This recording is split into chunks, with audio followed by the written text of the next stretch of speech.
Hello friends, welcome to DS study classes. तो आज के इस वीडियो में हम बात करेंगे दशमलव अर्थात डेसिमल का जोड़, घटाव, गुणा और भाग एक साथ। बहुत ही आसान तरीके से हम सीखेंगे कि यदि कोई संख्या दशमलव वाली हो तो कैसे उसको जोड़ते हैं, कैसे घटाते हैं, कैसे गुणा करते हैं और कैसे भाग करते हैं। तो चलिए शुरू करते हैं। सबसे पहले बात करते हैं दशमलव क्या होता है। तो देखिए यहाँ पर जो 5 के बाद जो ये पॉइंट लगा हुआ है इसे हम दशमलव कहते हैं। यदि किसी संख्या में ये पॉइंट लगा होता है तो उसे दशमलव वाली संख्या कहते हैं। अब चलिए वीडियो शुरू करते हैं। सबसे पहले बात करते हैं कि दशमलव का जोड़ कैसे किया जाता है। तो बहुत ही आसान है। इसमें क्या करना होता है, जैसे यहाँ पर देखिए पहला क्वेश्चन हमारे पास है 365.38 में हमें जोड़ना है 53.932 को। तो कुछ नहीं करना है, सबसे पहले आपको क्या करना है, इसमें से कोई भी एक संख्या पहले उतार लेनी है। तो यहाँ पर मैं उतार लेता हूँ सबसे पहले 365.38। तो यहाँ पर उतार लेते हैं 365.38। अब क्या करना है, उसके बाद इस संख्या में का जो दशमलव है उसे इस संख्या के दशमलव के जस्ट सामने नीचे लिख देना है। तो यहाँ पर दशमलव के जस्ट सामने नीचे हमने दशमलव लगा दिया है। अब क्या करना है, दशमलव के इधर की जो संख्या है उसे इधर लिख देना है और दशमलव के जो इधर की संख्या है इसे इधर लिख देना है। अर्थात दशमलव के दाएं वाले साइड की संख्या दशमलव के दाएं साइड में लिख देना है और बाएं वाले साइड की संख्या दशमलव के बाएं साइड में लिख देना है।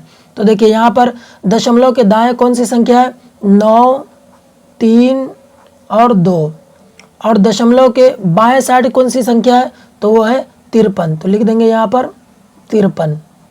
उसके बाद सिंपली जैसे हम जोड़ते हैं वैसे ही इसको जोड़ देंगे। तो यहाँ पर अगर कोई जगह खाली है, जैसे यहाँ पर देखिए खाली खाली लग रहा है, यहाँ पे एक खाली लग रहा है, तो यदि कोई जगह खाली है तो वहाँ पर आप 0 लगा सकते हैं।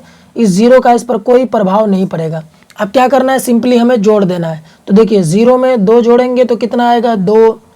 उसके बाद 8 में 3 जोड़ेंगे तो कितना आएगा, 11। 8 3 11, तो 11 के हम 1 लिखेंगे और हासिल 1 यहाँ चढ़ा देंगे। उसके बाद 9 और 3 कितना होगा, तो 9 3 हो जाएगा 12, और 12 और 1 जोड़ेंगे तो हो जाएगा 13। तो 13 के हम लिख देंगे यहाँ पर 3 और हासिल 1 यहाँ लगा देंगे। अब क्या करना है दोस्तों, यहाँ पर देखिए गौर करने वाली बात है, ये जो दशमलव 2 लगा हुआ है यहाँ पे हमें जस्ट नीचे दशमलव लगा देना है। यानी दशमलव के जस्ट नीचे यहाँ पर आंसर में हमें दशमलव लगा देना है। अब फिर वही हमें काम करना है, जोड़ना है। तो 5 3 हो जाएगा 8, 8 और 1 9, यहाँ पे हम लिख देंगे 9। उसके बाद 6 और 5 हो जाएगा 11, तो 11 के 1 और हासिल 1, 3 और 1 4। तो ये हमारा आंसर आ चुका है। यानी यदि हम 365.38 को 53.932 में जोड़ेंगे तो हमारे पास आंसर आएगा 419.312। दोस्तों यदि आप गौर करें तो मैं यहाँ पर दशमलव के जो इधर की दाएं साइड वाली संख्या है उसे मैं एक एक करके पढ़ रहा हूँ और दशमलव के बाएं साइड वाली संख्या को एक साथ पढ़ता हूँ। जैसे 419.312, वही इसलिए कि दशमलव के जो दाएं साइड वाली संख्या होती है उसे हमें एक एक करके ही पढ़नी चाहिए। यदि हम एक एक करके नहीं पढ़ेंगे तो हमारा गलत हो जाएगा। सो उम्मीद है कि आपको जोड़ का पूरा कॉन्सेप्ट समझ में आ गया होगा। अब चलिए घटाव करते हैं। घटाव में क्या करना है, सिंपली जैसे हमने जोड़ा था वही करना है, बस इसमें सिर्फ घटा देना है। देखिए इसमें जो बड़ी संख्या है उसे हम ले लेंगे, एक कोई संख्या। तो यहाँ पर देखिए ये वाली संख्या बड़ी लग रही है तो हम बड़ी वाली संख्या ले लेंगे। यहाँ पर देखिए 897.6 और 3। अब क्या करना है, हमें जो ये संख्या है वो सिंपली हमें उतार लेना है, लेकिन उससे पहले हमें दशमलव के जस्ट नीचे दशमलव लगा देना है। यानी एकदम आमने सामने दशमलव के हमें दशमलव लगा देना है। उसके बाद दशमलव के जो दाएं साइड वाली संख्या उसे पहले लिख लेंगे। तो देखिए यहाँ पर दाएं साइड वाली संख्या है 5 और 2, दशमलव के, और दशमलव के बाएं साइड वाली जो संख्या है उसे हम इधर लिख लेंगे।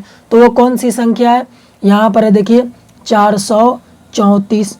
अब क्या करना है, सिंपली हमें घटा देना है। तो यहाँ पर देखिए यदि हम घटाएंगे 3 में से 2 गया तो बचा 1, 6 में से 5 गया तो बचा 1।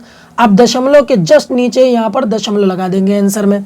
अब उसके बाद 7 में से 4 गया तो बचेगा 3, यानी 7 में से 4 गया तो 3 बचेगा। 9 में से 3 गया तो 6 बचेगा और उसके बाद 8 में से 4 गया तो 4 बचेगा। ये हमारा आंसर आ चुका है। तो जिस तरीके से हम दशमलव का जोड़ करते हैं ऐसे ही दशमलव का घटाव भी करते हैं। उम्मीद है कि दोनों आपको समझ में आ गया होगा बहुत ही ईजिली। अब चलिए दशमलव का गुना कैसे किया जाता है सीखते हैं। देखिए दशमलव का गुना करने के लिए कुछ नहीं, जैसे सिंपली आप गुना करते हो वैसे ही कर दीजिए। सबसे पहले तो ऊपर की संख्या का पहाड़ा हम नीचे की संख्या में पढ़ लेंगे। तो 3 दूनी हो जाएगा 6, उसके बाद 2 दूनी हो जाएगा 4, 5 दूनी हो जाएगा 10, तो 10 के हम लिख लेंगे 0, हांसी लेके यहाँ चढ़ा देंगे। उसके बाद 4 दूनी हो जाएगा 8, 8 और 1 9, ये हमारा आंसर आ चुका। अब हमें क्या करना है, इसमें सिंपली सबसे पहले हमें देखना है कि कितने संख्या के बाद दशमलव लगा हुआ है। तो देखिए यहाँ पर हम जोड़ेंगे तो 1 और 2, 2 संख्या के बाद यहाँ पर दशमलव लगा हुआ है। तो हम सिंपली क्या करेंगे, आंसर में 2 संख्या जोड़ करके हमें वहाँ पर दशमलव लगा देना है। तो यहाँ पर 1 और 2, 2 संख्या ये, यहाँ पर हम दशमलव लगा देंगे। ये हमारा आंसर आ चुका है। बहुत ही आसान है। आपको सबसे पहले इसमें जो है संख्या जोड़ लेनी है, जितनी संख्या के बाद दशमलव आ रहा है उतनी संख्या के बाद हमें आंसर में दशमलव लगा देना है। अब देखिए भाग कैसे किया जाता है। भाग में हमें क्या करना है, सबसे पहले सिंपली जैसे हम भाग करते हैं भाग कर लेते हैं। तो यहाँ पर देखिए 3 का भाग यदि हम 9 में लगाएंगे तो कितनी बार में जाएगा, 3 का 3, 3 दूनी 6, 3 तिहाई 9, तो 3 बार में चला जाएगा, 3 तिया 9। अब उसके बाद क्या करना है, 9 में से 9 हमें माइनस कर देना है। तो 9 में से 9 गया तो बचेगा सिर्फ 0। अब अगली संख्या हमारे उतार लेनी है।